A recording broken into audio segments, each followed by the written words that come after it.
this is not about how I feel. This is not about making sure I'm like emotionally okay. It's not about how I feel at the end of the day and if I'm like taking care of myself. I mean, sure, there is a little bit of that, like an ounce, but I was really concerned about Marie and what I was doing for her and the fact that I was given this opportunity and I'm not going to screw it up and I'm not going to do it halfway. Filmmaker Magazine presents Back to One with Peter Rinaldi. Kaitlyn Dever is an actor. She sat down with me in New York City to talk about the work. Do you have a typical way you begin the process of inhabiting a character? Like you're alone with the script for the first time. You have the role. Do you have typical steps you take? I feel like it's sort of, for me, reading something, it really varies script to script. I feel like right now when I read scripts, I don't have the role yet, so it's almost thinking about what I could do if I was given the opportunity. And sort of what I think I'm always looking for something that feels very honest to me and something that feels also very different from who I am as a person. Yeah. That is the most exciting thing for me.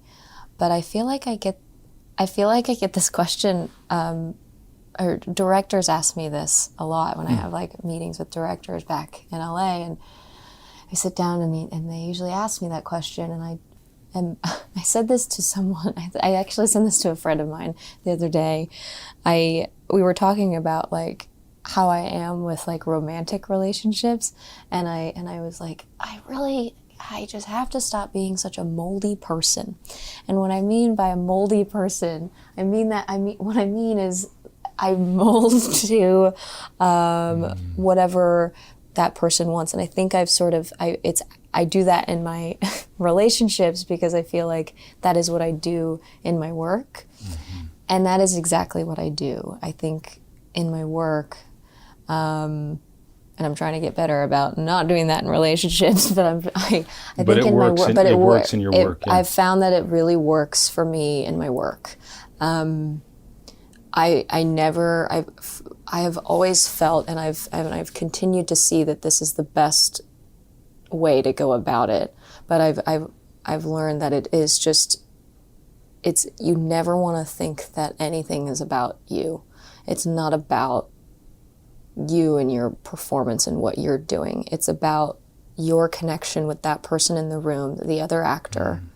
It's about the director's story. It's about the prop department. It's about the writer. It's about the grip department. It's about everybody for me. So if a director comes to me and you know, because it comes down from the director. It's sort of, if it's going to be anyone's movie, it's sort of the director or the writer's movie. It's not.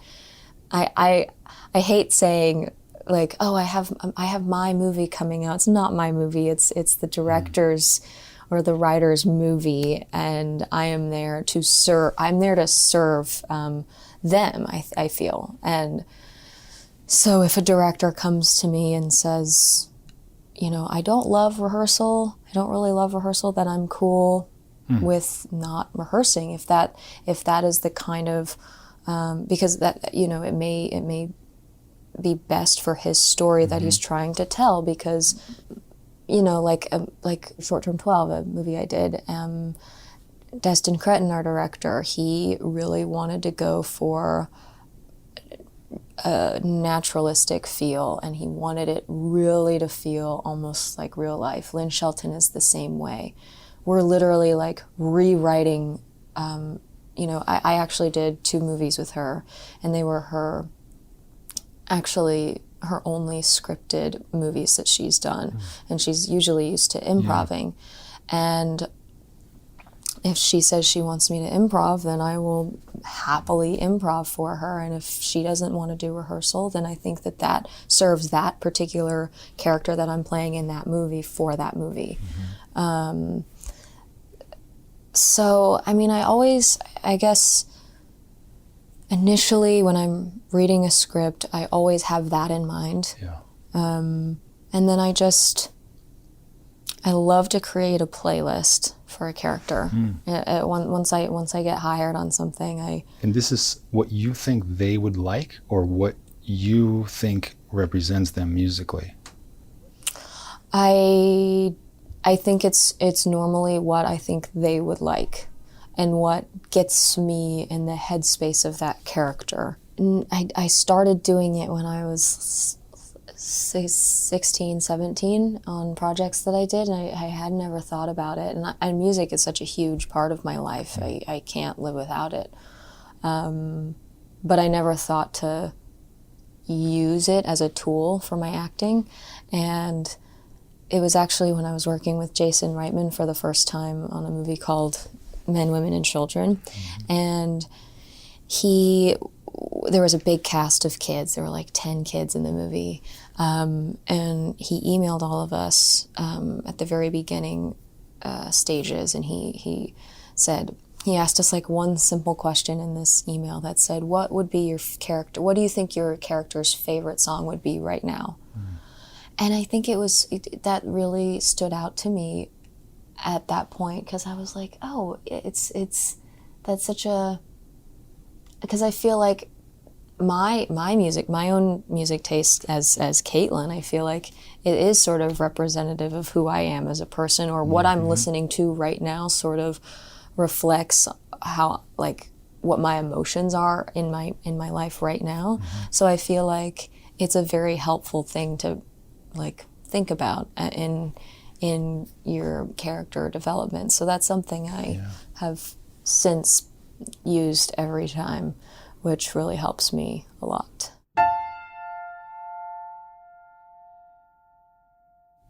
It's pretty obvious to me, but it might not be obvious to people listening, why Olivia Wilde wanted you guys to live together, or thought that would be good. Can you just explain what that did to solidify the relationship that we see on screen? I'm sure somebody could make a movie where, just like Booksmart, where the people didn't live together, and maybe we would feel a connection. But I feel like part of the reason why I loved it is because of this reason. And that's a strong bond, I'm assuming, that was built. But talk about that a little bit. Yeah. Olivia, so in kind of thinking about what I said about rehearsal or rehearsing versus not rehearsing, Olivia knew immediately that the comedy we were making, the movie that we were making, was very quick.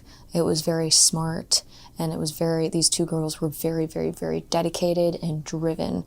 And we knew that we just had to serve the dialogue that was exactly that. There was a lot of dialogue. Their banter was so fast and quick-witted and genius that we knew going into it, we have to be on our A game, so that will show through in our scenes. So we knew that Olivia wanted to do a no sides on set rule, and we knew that she did want to do a lot of rehearsal.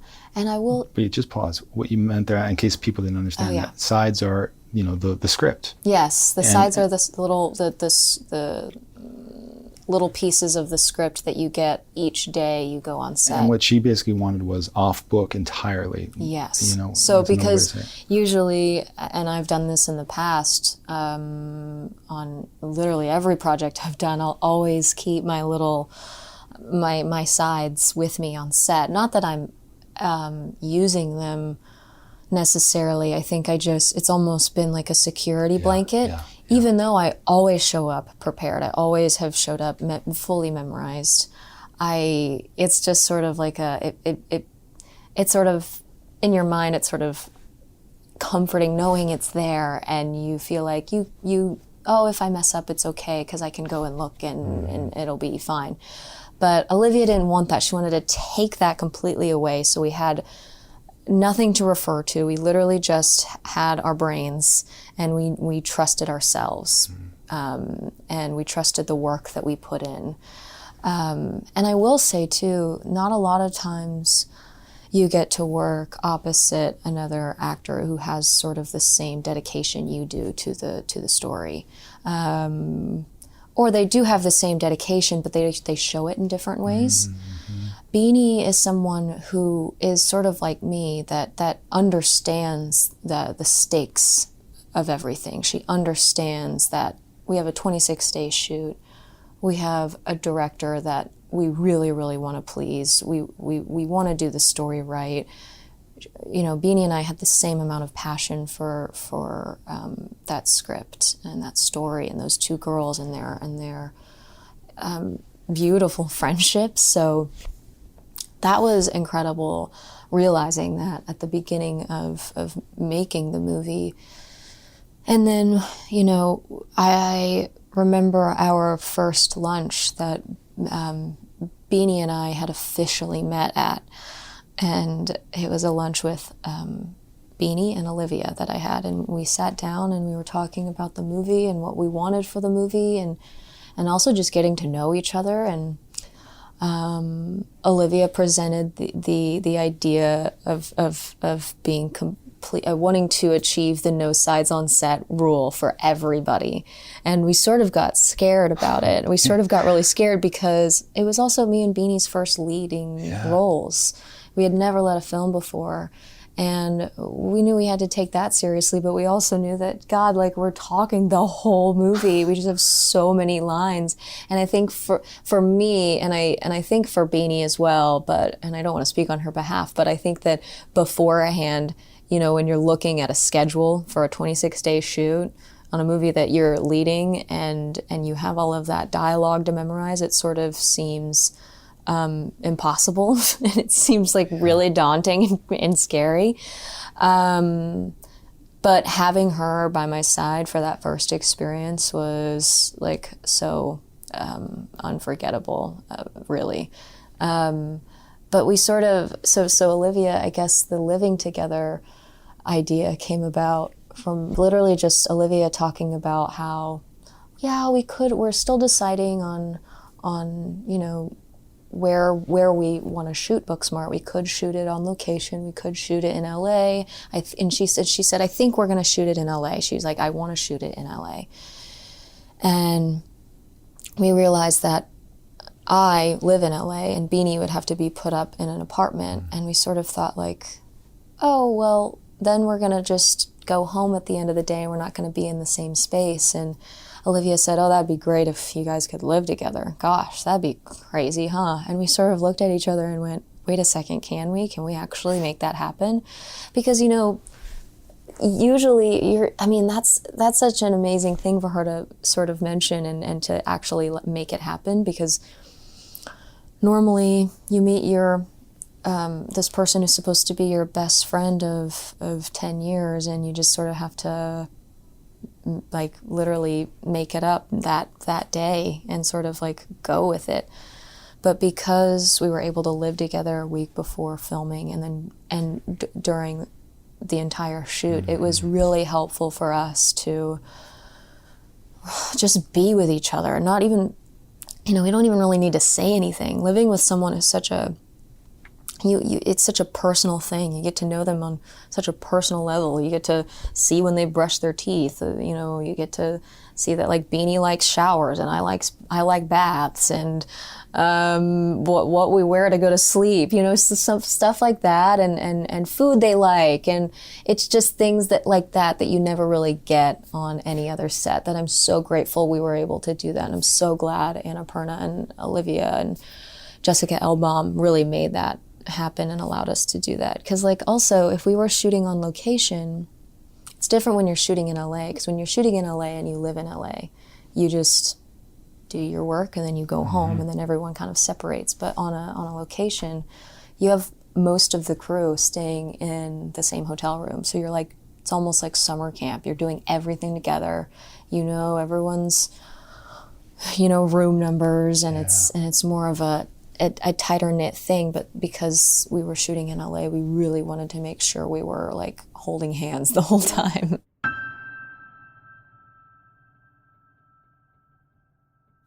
Unbelievable is this limited series on Netflix. I've never seen you in a role like this. It feels like you were doing work on a micro level. This situation, it felt like you internalized, and you didn't have to do a lot of work that a lesser actor would do to express that. I can't explain it. What I was seeing. Once the last 2 episodes are going on, I'm like, you had to sustain this the entire time. Mm-hmm. Like, there's one little scene where you kind of let go a little bit, but I'm like, how?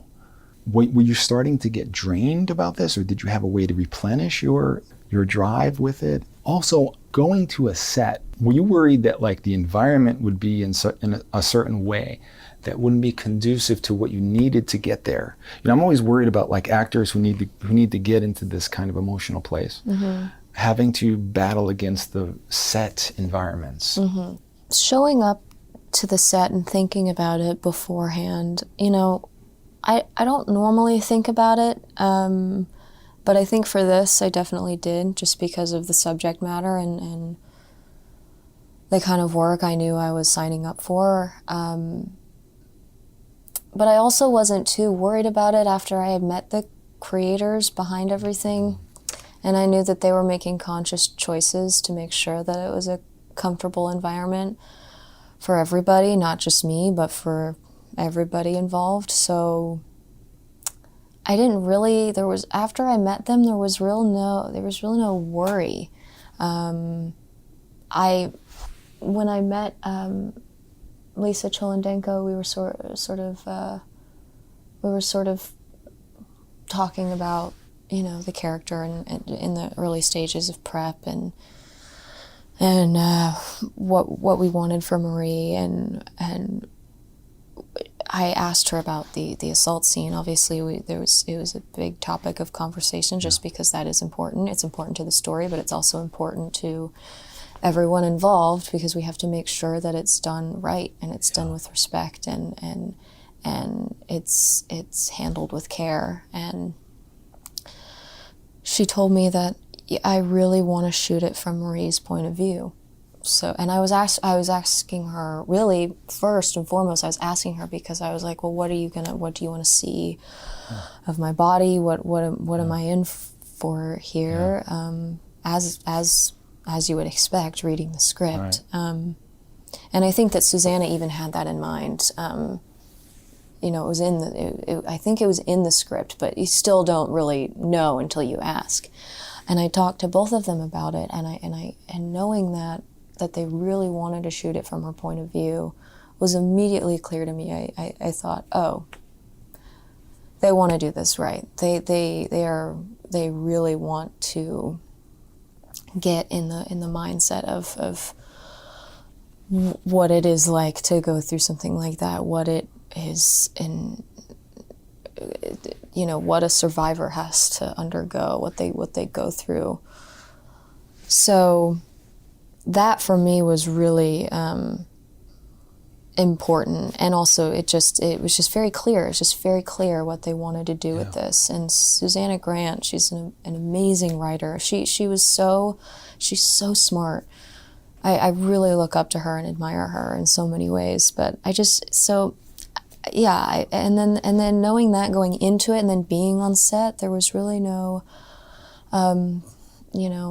worry then. I mean, I sort of like stayed in it, and a set is like chaotic. All sets are, and some can be a little more uptight and not as respectful, and then other sets can be. But overall, sets are just like complicated. It's like Olivia Wilde actually calls them a construction site, because it's literally like people moving things and lifting things and throwing things for like lighting, and then carrying lenses, and then hair and makeup's in the other corner doing their thing, and then wardrobe department's wheeling in wardrobe, and it's just like, there's so much going on to create the final product, and you have to sort of like, and like I said, I don't like thinking about me because it is a team. It's such a there's so much teamwork in filmmaking, so much. There's so many people that are involved in making one thing. It's crazy. But with that said, I do think that I sort of can keep to myself in those moments, or especially on the more difficult days. But I guess that like I knew that project, there was really no scene that was really more difficult than the last. I think that I went into it knowing that every single part of this is important. So I put that pressure on myself. So therefore, I think it was more of a challenge because of that. So every day was almost a challenge. And it was definitely the hardest thing I've had to do in my career. But I do internalize it a lot. It's a lot of it is like internalizing and sort of having, like listening to a director, and I just sort of like have instincts that sometimes I can't explain and sometimes I just can't. I don't know. Yeah. There's a speech in episode 7, and I'm not giving anything away. I'm not going to spoil anything, but I watched it 4 times. I can't understand how this is so powerful to me. It reminded me of Oprah Winfrey said something to Jarrell Jerome from When They See Us. She told him that she felt like all of the people who were never heard were speaking through his performance. I felt like that with you. Wow. And I'm trying to break it down. I'm trying to figure out what was it comes down to a choice, acting wise. But I want to know just where the choice came to do it that way, or just tell me about the building of this moment, if you can. Well, I think there was so much lead up to it. I think by episode, it's episode 7. By episode 7,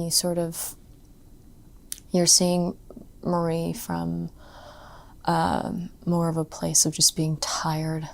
Yeah. Just being really tired of not being believed, not being heard, and finally just going, I'm done with this. And she without giving anything away, she's talking a lot about not feeling like she can put her trust in anyone.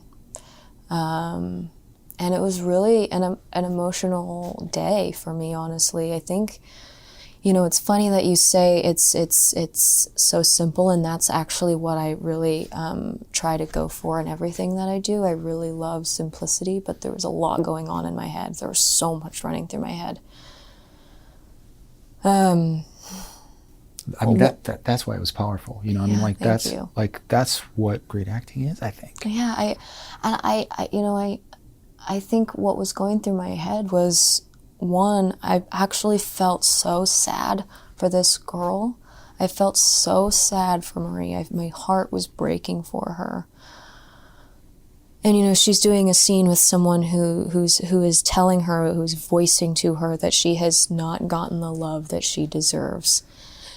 And that just made me want to burst into tears, because it's true. She has not gotten the love that she deserves, and it broke my heart. And so I think a lot of it was in that scene repressing a lot of my feelings, and I think that's what Marie does, though. She's always had, I read early on in the book, actually, she talks about her on and off switch, and that was a really helpful element for me to remember in going to play her, is that she has always had a way to cope. She's had an incredibly tragic life, and going in and out of foster care, and having different foster parents, and not really having a solid any structure in her life or any real support. And And she talks about that on and off switch, like it's a literal switch in her head, that she can just, at her lowest point, feeling so sad or so frustrated or so angry, she can just go in and shut it off and act like everything is okay. And like that to me is such an example of someone who's so strong and so incredibly brave, and it inspires me. It really does, and I think it's going to inspire so many people. But I think that in that moment, I was really thinking about that, and I guess it was helpful to sort of repress those tears that I just wanted to start crying, and I was just sort of turning it off because I knew it wasn't the right moment for that, and I didn't want to show that because, again, she's just gone through so much at that point when we see her. She's just gone through so much.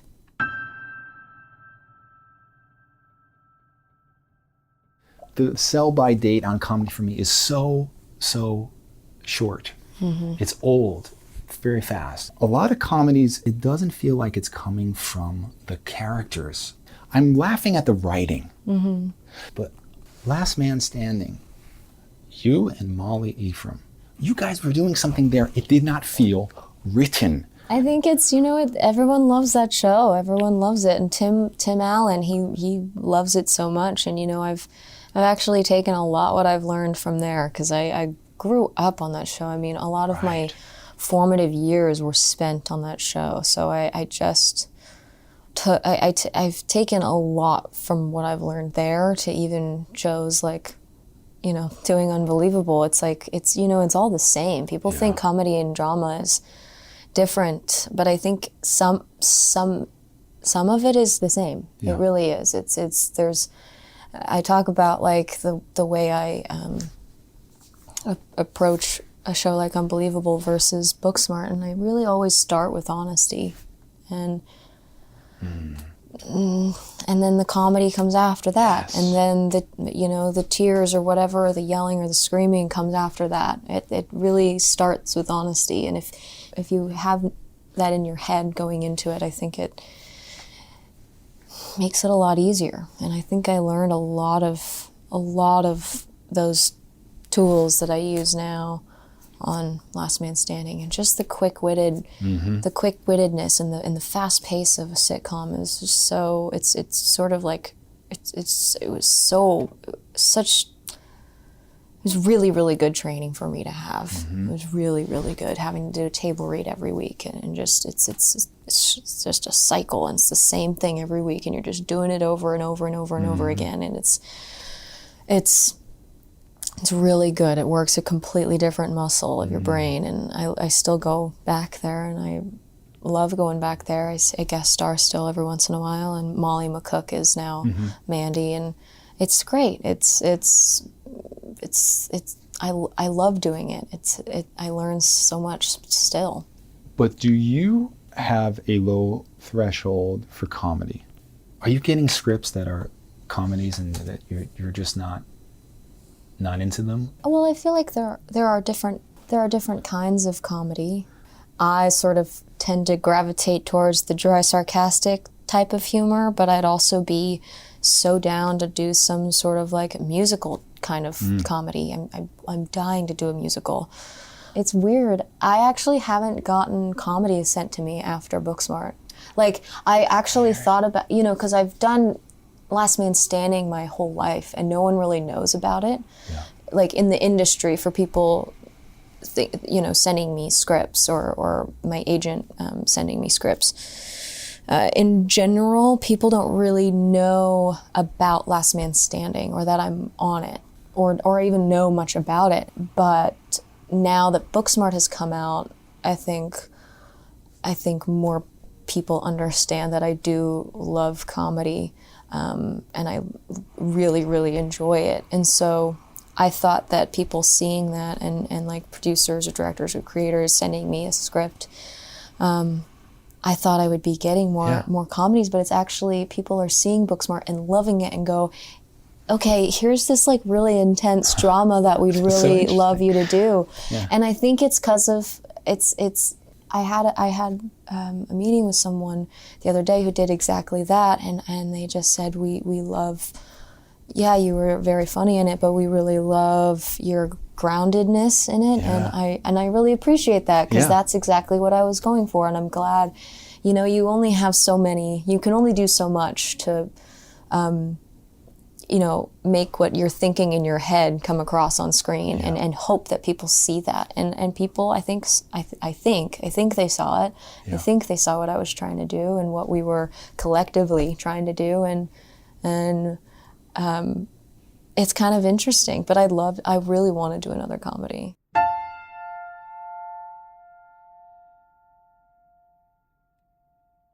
What do you do to feed your inner actor when you're not working? Oreos. Okay, so let me ask this in a different way. Okay. No, because I really want to know. I mean, you know what I'm trying to say here, right? I understand exactly what you're trying to say, and I can't answer it the way you asked it. You can? Yes. Okay. I think I've never actually thought about this before. For most things, I feel like because I sort of tend to go with the flow, I don't need a lot, you know? I don't feel like I need that much from people, or I guess from myself and how I feed my inner actor. I guess it's just when I'm really excited and I can like excite myself in some kind of way. I think that drives me to do a better job. I think I get very nervous, not necessarily when I'm on set. I don't get as nervous as I used to. I actually don't really get nervous at all anymore, really. But when I'm auditioning or when I'm reading for someone, I get extremely nervous. And sometimes I just have to use those nerves. And I've actually learned how to use my nerves more in a positive way than a negative way. But in terms of, for Unbelievable, this was actually unbelievable. Doing this experience was very different for me as an actor than any other project I've ever done. And that was because I really stepped outside of myself, and I went, this is not about how I feel. This is not about making sure like I'm like emotionally okay. It's not about how I feel at the end of the day and if I'm like taking care of myself. I mean, sure, there is, you know, a little bit of that, like an ounce, but I was really concerned about Marie and what I was doing for her, and the fact that I was given this opportunity and I'm not going to screw it up, and I'm not going to do it halfway. And because I felt like someone's giving me this opportunity, I can't not do my best. And so I really kind of like forgot about what I needed for a second. I mean, I guess like if anyone has experienced some sort of tragedy in your life, I feel like you automatically understand the stakes of your day-to-day emotions. And if you're feeling like annoyed or upset or angry at someone, you can kind of take a step back and go, this could be a lot worse, you know? So I was able to do that with this and sort of just go, I can handle this for 3 months, 4 months. I can, and I stayed in it, and I didn't do that on purpose necessarily. I think it happened naturally because of my passion for this story. But I just sort of had to forget about my feelings because it wasn't about the way I felt anymore. Kaitlyn Dever, thank you. Thank you. I hope you'll come back. I really hope you will. I would love to come back. Until next time. Back to One is a production of Filmmaker Magazine, which is a publication of IFP, the Independent Filmmaker Project. Listen to back episodes of this podcast at filmmakermagazine.com or wherever you get your podcasts.